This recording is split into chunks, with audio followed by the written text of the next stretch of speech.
اللہم صلی علی محمد وعلی آل محمد وبارک وسلم۔ سورۃ البقرہ آیت نمبر 113 سے لے کر یعنی اب ہمارا 14واں رکوع شروع ہو گیا ہے۔ آیت نمبر 113 سے لے کر 121 تک انشاءاللہ تعالیٰ پورا کر لیں گے۔ اللہ تعالیٰ ہماری مدد فرمائے۔ اور اللہ تعالیٰ فرماتے ہیں اللہ تعالیٰ فرماتے ہیں وقالت اور کہا الیہود یہود نے لیست نہیں ہے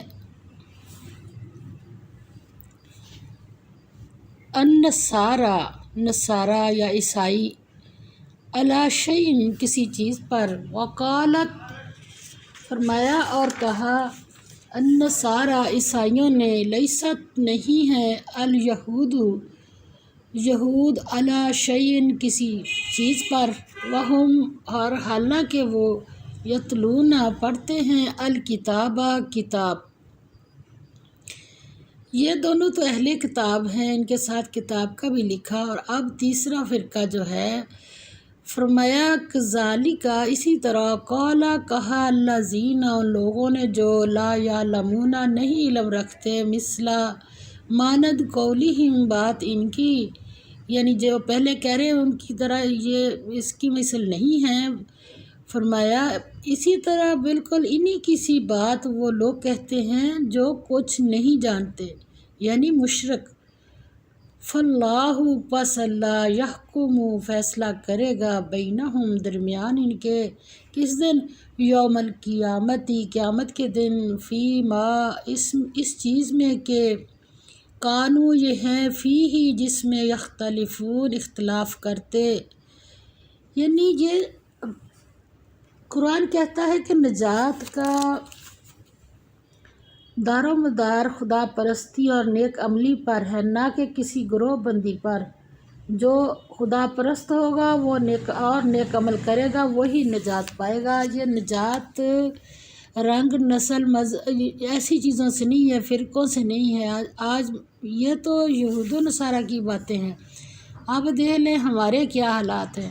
فرقے بندیاں ہو گئی اور اس پہ بھی کتنی باتیں، اللہ پاک ہمیں معاف فرمائے۔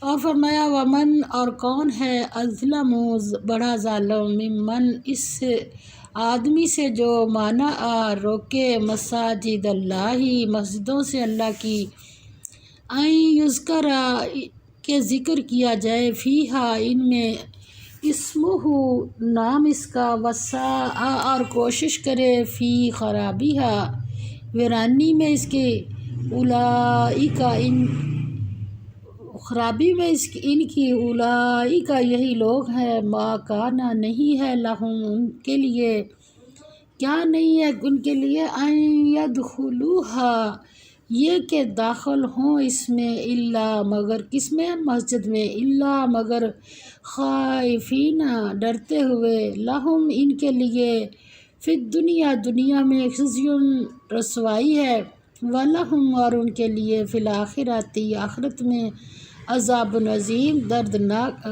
بڑا عذاب تیار ہے۔ وللہ اور اللہ مذہبی گروہ بندی کا تعصب اس حد تک بڑھ گیا ہے کہ ہر گروہ اپنے علاوہ دوسرے گروہ کے کسی آدمی کو عبادت کرنے کی اجازت نہیں دیتا۔ ہر گروہ یہ چاہتا ہے کہ دوسرے گروہ کی عبادت گاہ ہی ڈھا دے، حالانکہ سب خدا پرستی کے مدعی ہیں۔ سب کا خدا ایک ہے، خدا کسی خاص عبادت گاہ میں مقید نہیں۔ جہاں بھی اس کو اخلاص کے ساتھ یاد کیا جائے وہ اس عبادت کو قبول کرے گا۔ ایسی عبادت گاہوں کے متولی تو ایسے ہونے چاہیے جو خدا پرست اور خدا ترس ہوں۔ شریر لوگ اگر وہاں جائیں تو انہیں خوف ہو کہ ان کی شرارت پر انہیں سزا ملے گی۔ اللہ تعالیٰ فرماتے ہیں کہ فرمایا اور اس سے بڑھ کر ظالم کون جو اللہ کی مسجدوں میں اللہ کے نام کا ذکر کیے جانے کو منع کرے اور ان کی ویرانی میں سائی ہو، یعنی کوشش کرے۔ ان لوگوں کو کچھ حق نہیں کہ ان میں داخل ہوں، مگر ڈرتے ہوئے ان کے لیے دنیا میں رسوائی ہے اور آخرت میں بڑا عذاب ہے ان کے لیے۔ اور آگے اللہ تعالیٰ فرماتے ہیں وَلِلَّهِ، اور اللہ ہی کے لیے المشرق، مشرق،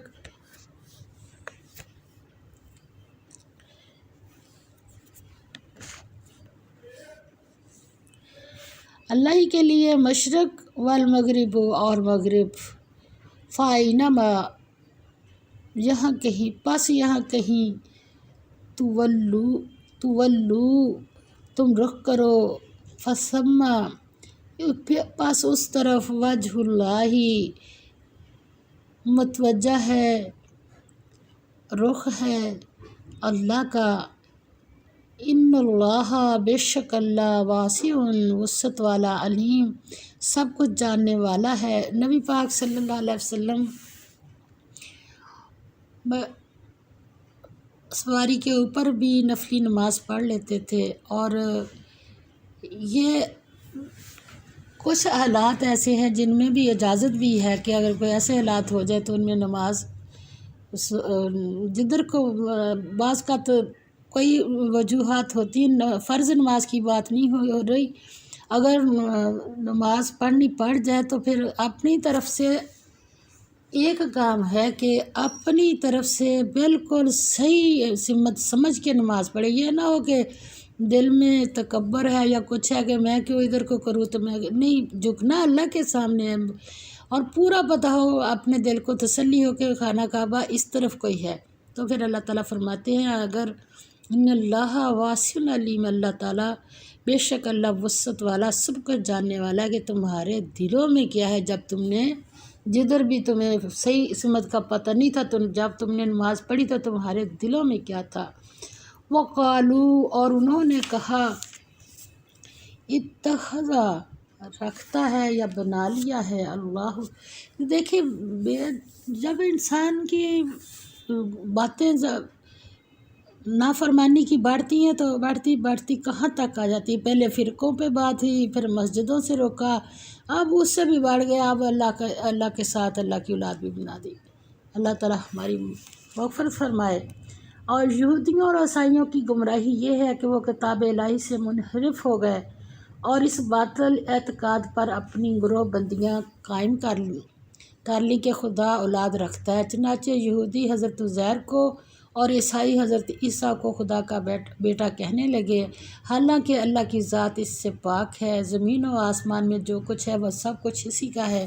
اب ہم ادھر بھی دیکھ لیتے ہیں کہ کیا وجہ ہے، اللہ تعالیٰ نے کیوں اس کو کہا ہے۔ وقالو، اور کہا انہوں نے، اتخذ، رکھتا ہے یا بنا لیا ہے، کس نے، اللہ نے، ولدن، بیٹا، سبحانہ، وہ پاک ہے، بلکہ لہو، اسی کا، ما فی السماوات والارض، جو کچھ آسمانوں میں ہے اور جو کچھ زمین میں، کلن، سب کائنات، لہو، اس کے لیے، قانتون، تابع فرمان ہے۔ اب بیٹوں کی ضرورت ہمارے حساب سے تو اسی وقت پڑتی ہے نا جب ہمیں مدد کی ضرورت ہوتی ہے، تو اللہ نے کلیئر کر دی بات کہ وہ پاک ہے، بلکہ جو کچھ آسمانوں میں ہے اور زمین میں ہے سب اسی کا ہے اور سب اس کے فرما بردار ہیں۔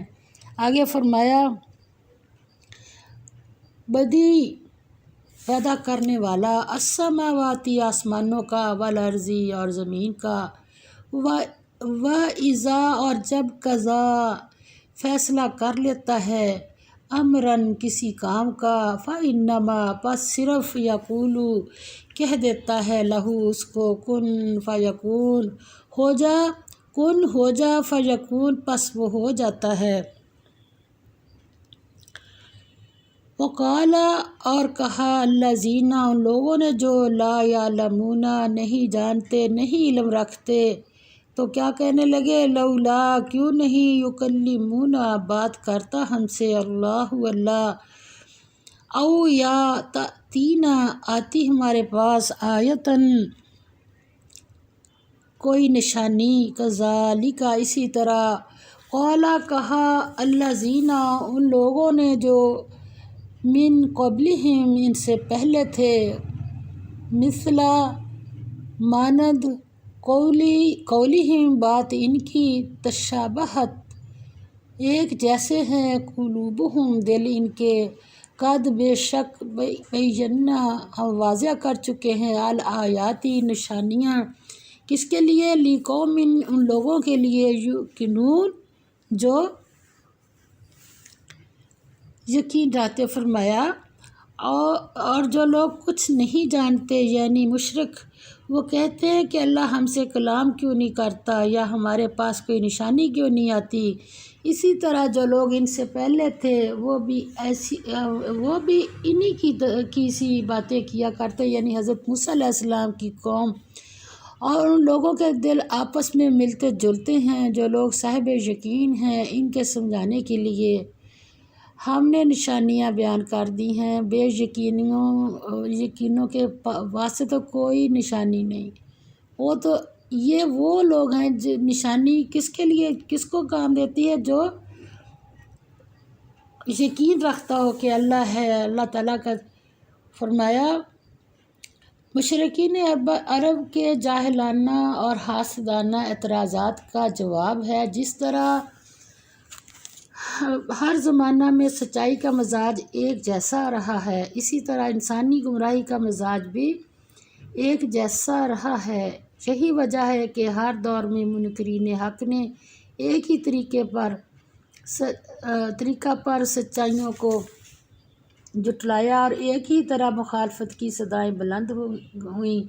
دعوت حق کی پہچان یہ ہے کہ پیغمبر کی تعلیمات اور اس کی زندگی کو دیکھا جائے۔ یہ بات سنت الہی کے خلاف ہے کہ لوگوں کے جاہلانہ خیالات کے مطابق معجزے دکھائے جائیں۔ آپ یہ معجزے مانگ رہے تھے۔ اللہ تعالیٰ فرماتے ہیں انا بے شک ارسلناکا بھیجا ہم نے تجھے، آپ کو، بالحق کی ساتھ حق کے، بشیرن خوشخبری دینے والا، و نذیرن اور خبردار کرنے والا، ولا اور نہیں، تسالو تو اس سے سوال کیا جائے گا، ان متعلق اصحاب الجحیم دوزخ میں کیوں چلے گئے۔ اللہ تعالیٰ فرماتے ہیں تیرا کام بس صرف ہے میرے نبی پاک صلی اللہ علیہ وسلم اتنا ہی ہے کہ خوشخبری سنا دے اور ڈراوے جو اللہ کی طرف سے آ رہے ہیں وہ ہدایت دینا، یا جو مطالبے ان کا جواب دینا تیرے لیے ضروری نہیں ہے۔ یہ اگر ایسی حرکتیں کریں گے ناکام ہو جائیں گے اگلی زندگی میں، تو تجھ سے اس کے بارے میں کوئی سوال نہیں ہوگا کہ یہ کیوں جہنم میں چل گیا۔ یہ ان کی اپنی بد نصیبی۔ آگے فرمایا ولن اور ہرگز نہیں ترضا راضی ہوں گے ان کا تجھ سے، الیہود یہودی، ولا اور نہ النصارى عیسائی، حتیٰ یہاں تک کہ تتبع تو پیروی کرے، ملتہم طریقہ کی ان کے پہلے بھی آئی، کہ یہ تم سے راضی نہیں ہوں گے جب تک تم کلمہ پڑھنا نہ چھوڑ دو، اور اب بھی پھر وہی بات آ رہی ہے۔ اللہ تعالیٰ فرماتے ہیں قل کہہ دیجئے انا بے شک خدا ہدایت اللہ کی، ہوا وہی الہدا ہدایت ہے، ولئن اور اگر اتبعت تو نے اتباع کی، اہواءہم خواہشات کی ان کی، بعد الذی اس کے کہ جاءک آ چکا تمہارے پاس، من العلم علم سے، ما نہیں لکا تمہارے لیے، من اللہ سے، من ولی کوئی دوست، ولا نصیر اور نہ کوئی مددگار۔ اللہ تعالیٰ فرماتے ہیں اور تم سے نہ تو یہودی کبھی خوش ہوں گے اور نہ عیسائی، یہاں تک کہ ان کے مذہب کی پیروی اختیار کر لو۔